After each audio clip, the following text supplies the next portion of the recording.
Welcome, one and all, Monsieur and Madame, Mr. and Mrs. America and all the ships at sea, to A Late Show. I'm still your host, Stephen Colbert, and I'm coming to you live after the final night of the Republican National Convention.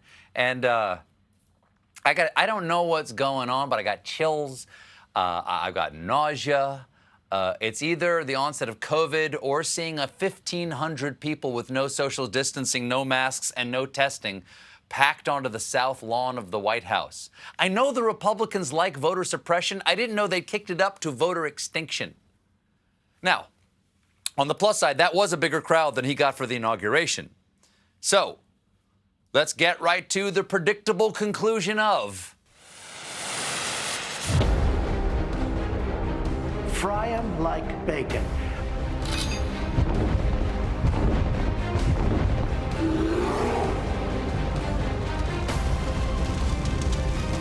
Be best. I'm Mike Pence. There's something wrong with our president!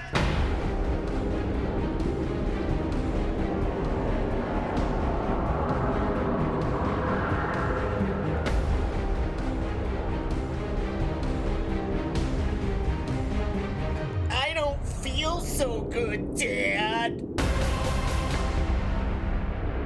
I'm okay. Don Jr. almost snorted me. I am gonna miss.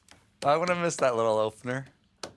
Oh, what an emotional roller coaster we've been on this week, folks. We laughed, we cried, we threw up a little in our mouths. I didn't watch any of last night's convention. I gotta say, that really was the highlight of the week. But tonight, I also did not watch most of it. I did watch Donald Trump. He is the president, and at this point, the entire Republican Party. But before they released the Kraken, and remember, that is a whole lot of Kraken, Trump got a long intro from White House senior daughter and American Girl doll just following orders, Ivanka Trump. Ivanka touted some of the accomplishments she'd helped her dad achieve. I've worked alongside the president as he signed into law 9 pieces of legislation to combat the evil of human trafficking. And then I watched him tell one of those human traffickers that he wished her well. Ivanka summed up the last 4 years with a simple message. Washington has not changed Donald Trump. Donald Trump has changed Washington. She's right, actually. And that's weird. You see, the presidency proverbially changes the occupant. It matures them. It ages them. Look at what 8 years in the White House did to Barack Obama. The guy on the left looks like he should be persuading the guy on the right to give up his car keys. You're going to like it. At the home, they have golf carts. But Trump doesn't do any of the stuff that matures you or ages you, like worrying about the American people or feeling responsibility for protecting them or evidently anything else, because just look at his 2016 and 2020 photos side by side. I guess it's true what they say, taxidermy, don't craxidermy. Quick side note, in addition to being the final night of the RNC, this is the last episode of the 5th season of The Late Show with Stephen Colbert. It's been a great 5 years. And the last 5 months in particular have been an amazing 10 years. And over the last 964 episodes, I've changed just a bit. It looks like I drank from the wrong grail. Help. The last 4 years are like Trump is Dorian Gray and we're the picture.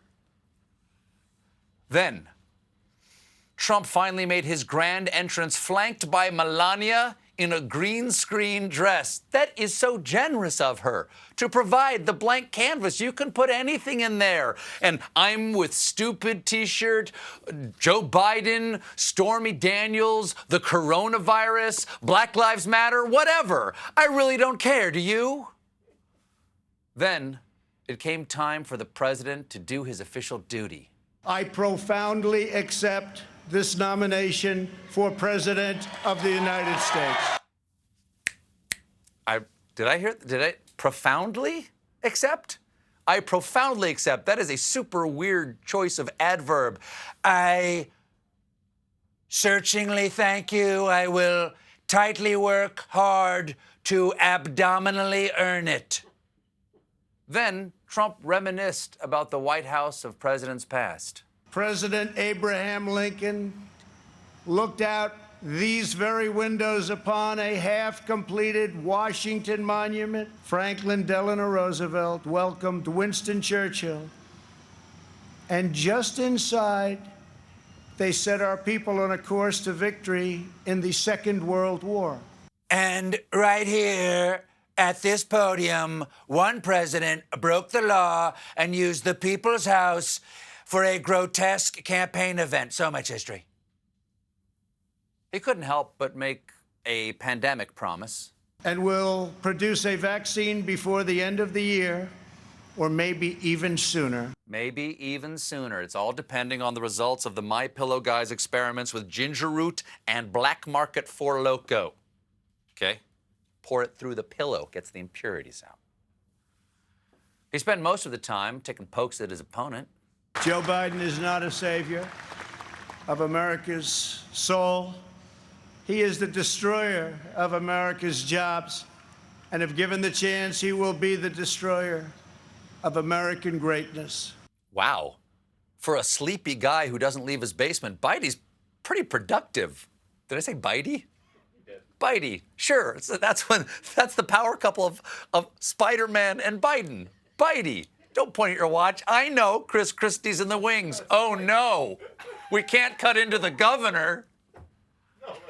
No, I know what you're saying. Yeah, we got to get off so Corden can come on or something like that. Now you're just wasting more time. Point at your watch again, big shot. Okay, it's late. These people are wide awake. The point is, I may not agree with his destroying American greatness policy, but you have to admire Biden's hustle. Improbably and inaccurately, Trump boasted about his record on fighting COVID. Thanks to advances, we have pioneered the fatality rate. Yes, pioneered, because this many people haven't died since covered wagons. These people down here in the high-risk rows know what I'm talking about, right? Trump had some weird praise for the American spirit. Americans have steel in their spines, grit in their souls, and fire in their hearts. Quick note, if you are experiencing soul grit or fire heart, please get tested for coronavirus. And he spoke in hushed and boring tones about America's founders. These pioneers didn't have money. They didn't have fame. Didn't need no credit card to ride this train. It's strong and it's sudden and it's cruel sometimes, but about just save your life. It's the power of love. Trump paid tribute to America's past greats. Legends were born. Wyatt Earp, Annie Oakley, Davy Crockett, and Buffalo Bill. He had a woman in a well, Buffalo Bill. She put the lotion in the basket. Buffalo Bill, great American, wonderful tailor. He made this suit and my face.